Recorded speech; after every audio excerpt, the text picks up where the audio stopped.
Welcome to the Morningstar series, Ask the Expert. I'm Holly Black. With me today is Steve Webb. He's Director of Policy at Royal London. Hello. Hi, Holly. So we're here today to talk all things pensions, which I think most people associate with later life and retirement, but actually it's something more and more young people are starting to think about. Is that something you're seeing?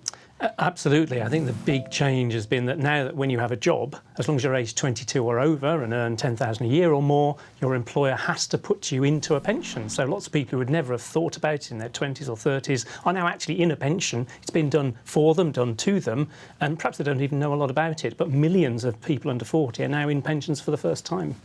And is that not 22? You could be working for 50 years. Is that too early to be thinking about retirement? People like me tend to say it's never too early. The thinking is that actually the amount of money you're going to get from the government, the state pension, isn't much. So in today's money, it's a bit under £9,000 a year. Well, not many of us want to live on £9,000 a year in retirement, and the rest is down to us. Now, perhaps a generation ago, the company would have sorted it, there'd be a nice company pension and so on. These days, you have to take responsibility. And so the sooner you start, what's often called the miracle of compound interest starts. So basically that means money you put in at 22, you get a bit of investment return, and then the next year that money, you get a bit of return on that and return on that and so on and so on. And it's much less painful to just get started early, and that money really grows and grows. If you leave it till later, you really have to hammer the money in and you may not have it. And this auto-enrolment, the minimum amount you contribute went up in April. It now sounds like a lot, but it's not once you actually work it out, is it? That's right. The headline figure is 8%, so 8 pence in the pound, if you like, but that's coming partly from your employer. So your employer's putting 3 of the 8 in, if you like. The government, through what's called tax relief, is putting in another penny in the pound. So that's 4 of the 8 is coming from, if you like, somebody else. So what it actually costs you is 4 pence in the pound of what you earn, but it turns into 8 pence with the money your employer's putting in. So it's like doubling your money overnight, and compared with any other way of investing pretty much, that's a fantastic rate of return.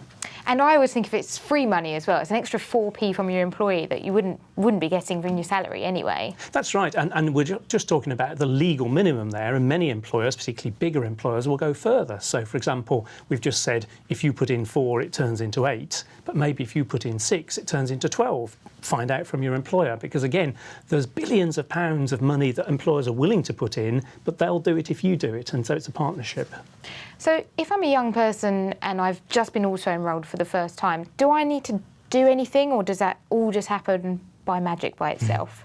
Well, the beauty of auto-enrolment is your employer has chosen a pension arrangement for you, and the government's laid down some rules about the quality of that scheme. So, for example, there's a limit on how much can go out of your pot in charges. So it's a pretty good thing to be in. You can choose to put more in. That's always a good thing. And the best time to do that is when you've just had a pay rise. It's that moment when you haven't got used to spending it. Once you're used to spending it and then people wag a finger at you and tell you off, that's not great. But if you've not got into the habit of spending that extra money, just increasing that contribution a bit when you've had a pay rise just makes it less painful. Rather than going down the pub with the extra money. You can spend a bit of the extra money. So I'm not suggesting every penny of your pay rise goes on your pension. You know, I don't think pension should be about not having a good time now, but just gradually inching that money up. And it actually doesn't take that long to get it to a reasonable level. Just do it bit at a time. Well, thank you so much for your time. And thanks for joining us.